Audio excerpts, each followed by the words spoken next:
Assalamualaikum warahmatullahi wabarakatuh. Hai guys, welcome back to my YouTube channel. Masih bersama aku, Ayu Latifah Kurniawati. Pada pertemuan kali ini, kita akan membahas mengenai Total Quality Management. Poin-poin yang akan kita bahas yaitu konsep dasar Total Quality Management, pemikir-pemikir Total Quality Management, implementasi Total Quality Management, pilar Total Quality Management, hambatan implementasi Total Quality Management di lembaga pendidikan, dan juga yang terakhir, filosofi baru. Apa itu konsep dasar Total Quality Management? Mari kita bahas. Bagian yang pertama, konsep dasar Total Quality Management. Nah, Total Quality Management merupakan suatu usaha keras yang membutuhkan kerjasama dari semua instansi pendidikan terkait perwujudan mutu dalam lembaga pendidikan atau sekolah. Pada awalnya, Total Quality Management berasal dari dunia bisnis dan diterapkan khusus pada perusahaan saja. Tetapi seiring berjalannya waktu, Total Quality Management juga diterapkan dalam dunia pendidikan dan sekolah. Bagian yang kedua, pengertian Total Quality Management. Nah, menurut Salis, Total Quality Management atau disingkat dengan TQM adalah sebuah filosofi tentang perbaikan secara terus-menerus yang dapat memberikan seperangkat alat praktis pada setiap institusi pendidikan dalam memenuhi kebutuhan, keinginan, dan harapan pada penyelenggaranya saat ini dan untuk masa yang akan datang. TQM adalah suatu keinginan untuk selalu mencoba mengerjakan segala sesuatu dengan selalu baik sejak awal. TQM tidak menyediakan kesempatan untuk memeriksa kalau ada yang salah. Siapa saja sih pemikir-pemikir Total Quality Management itu? Mari kita bahas.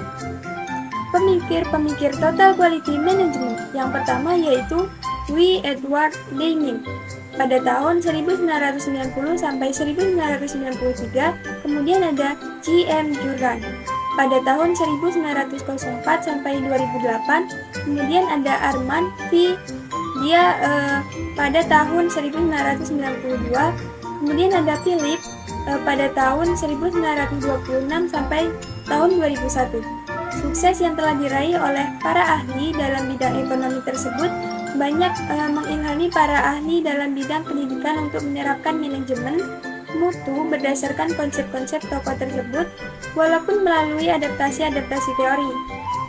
Bagaimana sih implementasi Total Quality Management di lembaga pendidikan itu? Mari kita bahas. Implementasi Total Quality Management. Yang pertama yaitu adanya perbaikan secara terus-menerus, adanya standar mutu, adanya perubahan budaya atau kultur, adanya perubahan organisasi, dan adanya usaha untuk mempertahankan hubungan baik dengan pelanggan. Apa saja pilar Total Quality Management itu? Mari kita bahas. Terdapat 5 pilar dalam keberhasilan Total Quality Management yaitu organisasi, proses, produk, komitmen, dan pemimpin. Kemudian apa sih hambatan implementasi Total Quality Management di dunia pendidikan? Nah, menurut Zahroh, setidaknya terdapat 2 faktor yang dapat menjelaskan mengapa upaya perbaikan mutu pendidikan selama ini kurang atau tidak berhasil. Yang pertama, strategi pembangunan lebih bersifat input oriented. Kemudian yang kedua, pengelolaan pendidikan selama ini masih bersifat makro oriented, diatur oleh jajaran birokrasi di tingkat pusat. Akibatnya, banyak faktor yang diproyeksikan di tingkat makro atau pusat tidak terjadi atau tidak berjalan sebagaimana mestinya di tingkat mikro atau lembaga pendidikan. Dengan kata lain, kompleksnya cakupan permasalahan pendidikan seringkali tidak dapat diperkirakan secara utuh dan akurat oleh birokrat pusat. Nah, permasalahan yang terjadi dalam bidang pendidikan di atas menjadi fenomena yang melekat dengan lembaga pendidikan dan kesulitan mewujudkan manajemen mutu dalam lembaga pendidikan, yaitu pelanggan pendidikan ikut memerankan peran penting dalam mutu belajarnya. Oleh karena itu, manajemen mutu juga perlu diterapkan dalam kelas-kelas pembelajaran, penyusunan feedback, dan dengan mengadakan evaluasi setiap siswa sangat penting untuk proses pembentukan quality assurance atau jaminan mutu. Nah, yang terakhir yaitu filosofi baru. Menurut Prawiro Sentono, dalam bukunya yang berjudul Filosofi Baru tentang Manajemen Mutu Terpadu, bahwa para manajer atau pemimpin harus membuat produk dengan mutu yang sesuai dengan kebutuhan masyarakat. Tujuannya agar produk yang dibuat dapat dipakai dalam masyarakat karena produk mempunyai mutu yang sesuai dengan kebutuhan masyarakat. Nah teman-teman, itulah materi kita mengenai Total Quality Management.